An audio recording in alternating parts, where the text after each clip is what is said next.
성규철 TV 시청자 여러분들 안녕하세요. 팔팔한 인생 오늘의 주제는 척추 성형술입니다. 척추 성형술. 오늘 척추 성형술은 저희 병원장님께서 우리나라에 최초로 도입하신 선구자시잖아요. 맞습니다. 선구자라기는 좀 그렇고, 제가 1998년도에 그 존스 홉킨스에 이제 유학을 갔을 때, 그 당시 저희 교수가 이제 코스틱 교수였는데, 그 당시에 노인 척추 수술을 거의 선구자로 처음 시작하셨던 분이에요. 근데 그분이 하는 것 중에 하나가 이제 척추 성형술이라고 해서 이제 골다공증 때문에 뼈가 주저앉은 분들한테 약을 주사를 하고 나니까 한 10분 정도 지나니까 이 엎드려서 움직이지도 못하는 사람들이 걸어 다니시더라고요. 그때 너무 깜짝 놀랐어요. 그래서 이제 그거를 저희가 좀 배워서 이제 국내에 이제 도입을 하게 됐죠. 그 척추 성형술이라 하면은 말부터도 되게 신기하고 정말 궁금하거든요. 어떤 분들에게 어떻게 또 이런 어떤 종류가 있는, 어떤 식으로 하는지. 척추 성형술이라는 거는 사실은 이제 척추뼈, 허리뼈 등 등뼈 등 척추뼈가 이게 잘 뼈가 유지가 되고 공간이 촘촘하게 있어야 되는데, 골다공증 같은 게 있으면 그 공간이 조금 구멍이 커지면서 공간을 좀 숭숭해지면서 그 빈 공간이 생겨나게 돼요. 계속 앉거나 서거나 걸을 때도 계속 척추는 체중에 의해서 압박을 받기 때문에 그게 이제 압박이 되면서 통증이 생기고, 특히나 움직이고 할 때 그쪽 이제 계속 자극이 되면서, 사실은 가장 흔한 건 이제 골다공증에는 어떤 골절, 압박골절이 생겼을 때 가장 흔하긴 하죠. 그래서 그 자극이 됐을 때 거기를 빈 공간을 메꿔줌으로써 이제 어떤 움직임에 대한 통증 강도를 확 줄여주는. 그래서 저는 사실은 처음 이제 봤을 때 이게 제대로 된 환자한테는 너무나 효과가 드라마틱해서 진짜로 너무 좋은 경우도 굉장히 많습니다. 사실 이름 때문에 자꾸 이제 논란이 있는데, 이제 처음에 이제 이거를 들어왔을 때, 그러니까 플라스티라는 말이 우리 한글로 번역하면 이제 성형이라고 얘기가 되거든요. 근데 정형외과 영역에서는 사실 그 말을 별로 안 좋아해가지고 이제 오건테이션, 이제 척추 보강술이라고 얘기를 많이 썼어요. 그래서 이제 버테브랄 오건테이션 그랬는데, 요즘은 그냥 척추 성형술 이래도 별 무리 없이 쓰는 것 같아요. 그리고 이런 이제 척추 성형술이 원래는 골다공증 환자한테 쓰던 게 아니라 척추암, 악성암이 있을 때 이제 그런 환자들한테 쓰기 시작을 했거든요. 실은 1980년도에 프랑스라든지 유럽에서 이제 시작이 됐던 게 이제 미국으로 건너왔고, 이제 그러면서 그 당시에 존스 홉킨스라든지 몇 개의 대학에서 이제 실험적으로 하고 있었을 때였어요. 그때 제가 이제 연수 간 게 참 운이 좋았죠. 성형이라는 말이 들어가니까 잘라내고 도려내고 예쁘게 만들고 이런 건가요? 성형술은 이제 아까 말씀드린 이제 여러 가지 많이 쓰이는데, 이제 우리가 척추가 이렇게 우리가 박스도 안에 어떤 물건을 꽉 채워놓으면은 그 위에 앉아도 그냥 그게 모양이 유지가 될 텐데, 안에가 이제 물건 같은 게 비면 빈 박스라고 하면 뭔가 누가 손목만 훅 눌러서 이렇게 축 주저앉거나 할 거잖아요. 이제 빈 공간을 어떤 골시멘트라는 어떤 물질이 있습니다. 그래서 그거를 채워놓음으로써 아까 빈 박스에 물건을 채워놓은 것처럼 어느 정도 강도를 유지해서 이 통증을 완화시켜 준다는 그런 의미에서 이제 척추 성형술이라고 하는 것 같아요. 골시멘트라고 하면 정말 시멘트 거예요? 사실은 우리가 이제 본 시멘트라고 하는 거는 예전부터 정형외과에서는 흔히 쓰던 거였어요. 이제 골 충전재라고 해서 이제 PMMA, 폴리메실 메타크릴레이트라고 해서 우리가 이제 인공관절 수술을 한다든지 아니면은 뼈에 결손이 있을 때 이제 그거를 대신 보충해주는 이제 뼈의 대체 물질이라고 하기는 좀 고능하지만 뼈와 굉장히 강도가 비슷한 이제 그런 물질이 PMMA라고 하는 본 시멘트라고 하는 거거든요. 이제 그런 것들을 우리가 이제 골절된 부위에다가 이제 주입을 해보니까 그 시멘트 된 부위에 뼈가 단단하게 굳으면서 이제 통증이 없어지고, 이제 골절된 부위에 통증을 일으키는 염증들이 없어지면서 정말 깜짝 놀랄 정도로 이렇게 휠체어 타고서 엎드려서 기지도 못하시는 분들이 이제 주사 맞고 보통 1시간 정도 지나면 한 90% 정도는 그게 굳어버리거든요. 바로 일어나서 걸을 정도로 굉장히 신기한 치료였죠. 이게 유해한가요? 그 몸 안에다가 그렇게 성분을 넣으면. 그래서 처음에는 대개들 우려를 하시고, 그래서 예전에는 진짜 우리 병원장님께서 이걸 도입하기 전에는 그냥 골절이 있으면 어르신들 그냥 뉘어놨어요. 그냥 이어놓고 그냥 움직이지 못해 보조기 채고 누워놓고 하셨는데, 근데 사실은 어떤 이런 뼈가 약한 거, 골다공증, 골절 대부분 고령이시잖아요. 근데 아시다시피 고령분들 가만히 누워서 한 2주, 3주, 한 달 되면 이제 또 다른 문제가 뭐 몸이 이제 완전하게 심폐 기능도 약해지시고, 어르신들 조금만 움직이지 않으시면 금방 확 늙으시거든요. 그리고 뭐 욕창의 가능성 여러 가지가 원인이 있어서, 그리고 너무 괴로워하시고 움직이지 못하신가. 그렇기 때문에 이런 게 착안을 했는데, 처음에도 역시나 사람 뼈에다가 뭐 골시멘트가 강도도 괜찮고 그 안전하고 뭐 괜찮다고 하지만 과연 이게 넣고, 또 하나 척추는 뒤에 신경이 지나가는데 괜히 그게 자극돼서 더 안 좋은 거 아니야 해서 굉장히 거부감을 갖고 했던 게 그렇게 오래되지 않아요. 그렇게 거부감에서 두려워했고, 사실은 하고 나서도 과연 좋을까 했던 게 지금은 너무나 많이 쓰고 하는 시술이지만, 그게 그렇게 우려를 했던 게 그렇게 오래되진 않았어요. 그래서 근데 하고 나서는 너무 결과가 좋으니까 많이들 하시고, 그리고 몸에 우리나라에 이렇게 직접적으로 또 도입을 하신 게 행운이네요. 행운일 수도 있는데요. 사실 그때 도입하고도 이거 굉장히 많이 먹었어요. 아, 진짜요? 뭐 이런 치료를 뭐 들으면요, 뭐 모든 의사들의 앞에서 뭐 사죄하라, 뭐 성명서 내라, 뭐 그런 얘기까지 듣고, 모모 학회에서는 직접 와서 청문회를 하겠다고 전화까지 받기도 하고 이제 그랬는데, 지금은 사실 우리나라뿐만 아니라 전 세계에서 굉장히 많이 쓰고 있잖아요.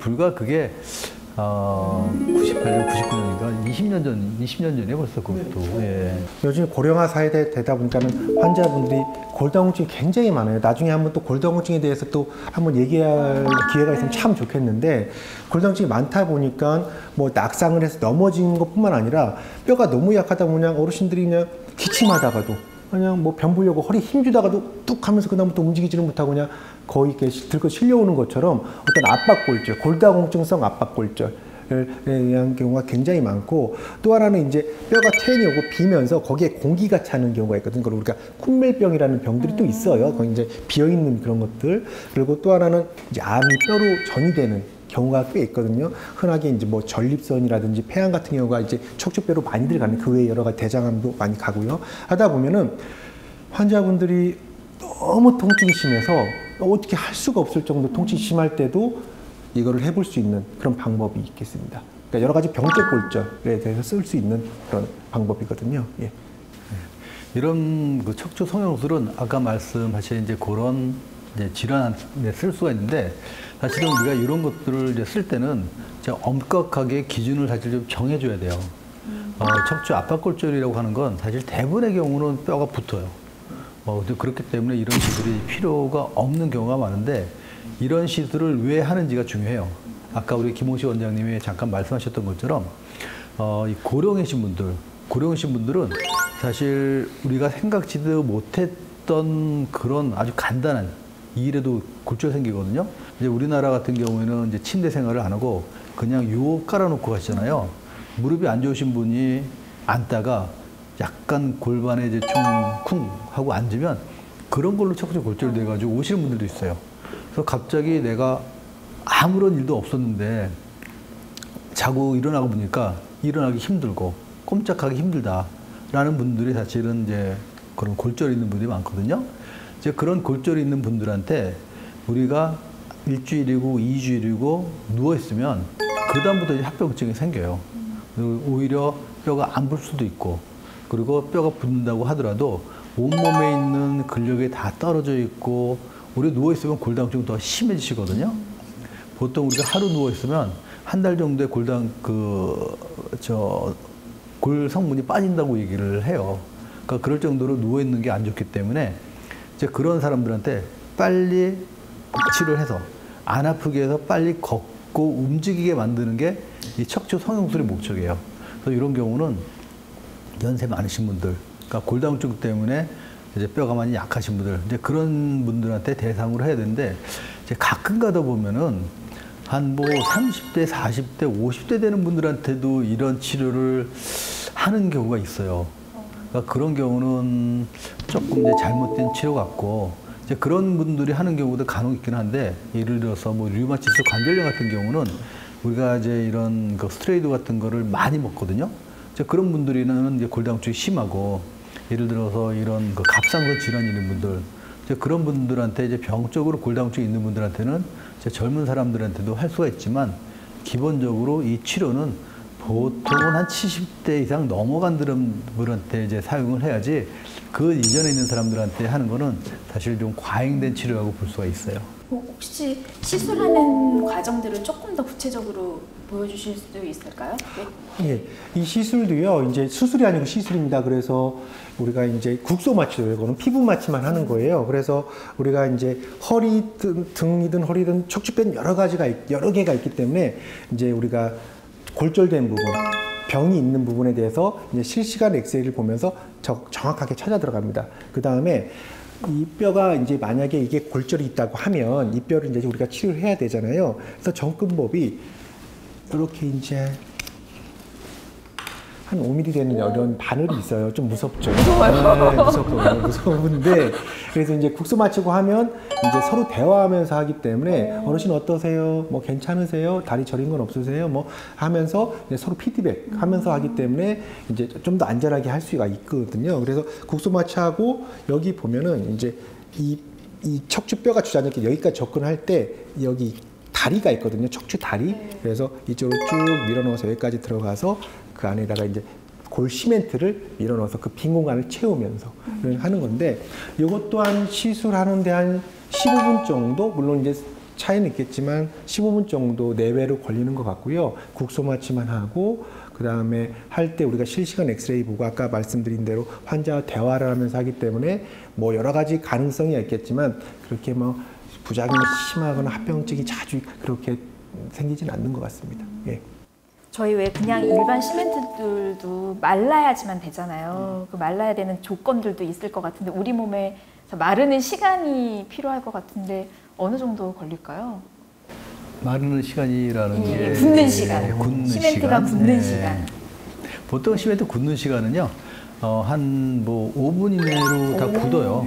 이제 그런데 우리가 이제 완전히 이제 굳으려 그러면 보통 한 24시간에서 48시간 걷는다고 하지만 보통 1시간 이내로 90% 이상은 이제 굳기 때문에 1시간만 지나면은 일상생활하는데 전혀 지장이 없습니다. 놀랍네요. 네. 저희가 시술하고 나서요. 그다음에 한 2시간 정도는 조금 안정하시라고 하고 그냥 바로 앉고 바로 걸을 수 있으면 바로 걸으세요 어르신 이렇게 말씀을 드리거든요. 그래서 굳는 거는 이제 여러 가지 뭐 온도나 여러 가지에 대해서 하기 때문에 우리가 이제 시술할 때도 이제 굳어가는지 확인하면서 하거든요. 하고 바로 이제 2시간 정도 안전하게 2시간 정도 있다가 앉고 식사하시고 그냥 괜찮으면 다 뭐 걸으시고 바로 이렇게 일상을 복귀할 수 있습니다. 이런 생각도 들거든요. 혹시 녹아내리진 않을까? 얘가 어느 순간에 그거는 어떨까요? 골 시멘트가 단순하게 그냥 그런 우리 뼈와 강도와 가장 적합하게 만들어진 거기 때문에 따로 뭐 녹거나 그런 경우는 없어요. 그래서 물론 이제 그게 채워져도 그 주위로 좀 완전하게 채워지지 않았기 때문에 좀 빈 공간 때문에 조금만 더 주저앉는 게 좀 진행하는 경우가 있겠지만 이게 녹아서 뭔가 또 옆에 퍼지고 하는 경우는 없습니다. 네. 다행이네요. 네. 네. 저희 그 엄마의 봄날 시청하다 보면은 간혹 이렇게 성형술 받고 막 허리 쫙 펴지고 막 걸어다니고 막 되게 손도 막 들고 이러시는 분 되게 봐서 너무 감동적이었거든요. 근데 사실 이런 치료를 하면은 정말 저희가 보기에도 굉장히 드라마틱해요. 네, 그래서 이런 치료는 연세 많으신 분들한테는 저는 오히려 빨리 하시는 게 좋다고 이제 생각을 하는데 이제 특히 이제 연세가 한 80세 이상 넘으신 분들은 그냥 이런 골절이 생기면 무조건 바로 하시는 게 좋아요. 빨리 움직이셔야 나중에 2차 합병증을 막을 수 있어요. 맞습니다. 그래서 이제 국가에서도 80세 이상에는 환자분들이 이렇게 움직이지 않고 누워있고 하다 보면은 이제 여러 가지 합병증, 아까 말씀드린 대로 심폐기능도 약해지고 뭐 욕창이 생길 수도 있고 아니면 혈전이 생겨서 이렇게 혈관을 막을 수가 여러 가지 합병증이 생길 수 있기 때문에 이제 좀 더 적극적으로 척수 성형술을 바로 좀 시행해 주십사 하는 그런 심평원에서도 이렇게 권고를 하는 거고요.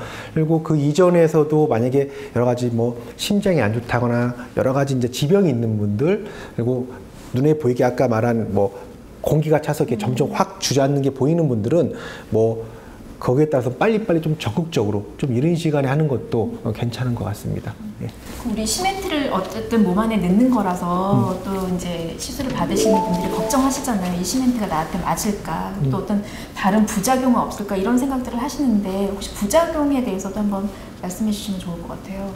척추 뼈에다가 뭔가 시멘트를 넣기 때문에 거기에 이제 넣는 과정이 세게 되면 허리에는 뒤에 중요한 신경이 지나가잖아요. 그게 신경을 자극하거나 신경을 눌러서 뭐 없던 뭐 다리가 저리거나 아프거나 뭐 급기야 그게 꽉 누르면 이렇게 힘이 빠지는 증상까지도 생길 수가 있어서 이제 그런 가능성은 어디까지나 있지만 그래서 우리가 안전을 확보하기 위해서 우리가 실시간 엑스레이를 보고 또 조영제 같이 뭔가를 넣어봐서 아 이 정도는 시멘트를 넣어도 뒤로 새지 않겠구나 그걸 확인하면서 조심조심하게 조심스럽게 접근하죠. 실제로 이제 그런 거는 이제 이론적으로 생기는 합병증인데 제가 여태까지 경험해 본 적으로는 그런 경우는 한 번도 없어요. 그런 부작용은 정말 거의 없고 오히려 그런 것보다는 이제 시술 후에 합병증이 좀 더 많거든요. 예를 들어서 우리가 시멘트 치료를 하게 되면 이런 분들은 대부분 골다공증이 심한 분이기 때문에 그 위나 아래쪽에 또 골절이 생긴다든지 아니면 특히 흉추라든지 요추에 있는 뼈 부위는 이제 시멘트 치료해서 이제 통증이 없이 바로 움직이기 시작하니까 이제 뼈가 약한데 자꾸 움직이면 뼈가 주저앉아가지고 허리가 더 굽을 수도 있고 또 뼈가 골편이 튀어나오면 신경을 눌러서 큰 수술을 가야 될 수도 있어요. 그래서 이런 척추 성형술을 해도 항상 2개월 정도까지는 꼭 플라스틱으로 된 보조기를 착용을 해서 허리를 뒤로 제껴지는 상태를 유지하게 하고 또 누워있을 때는 이제 허리 베개를 사용을 하셔가지고 뼈가 짜부러지지 않게 항상 뒤로 살짝 제껴줘서 허리를 필 수 있게 하도록 저는 꼭 환자분들한테 말씀을 드립니다. 자, 오늘은 여기까지 하고요. 또 다음에 팔8은 인생 새로운 주제로 여러분을 뵙겠습니다. 감사합니다. 감사합니다.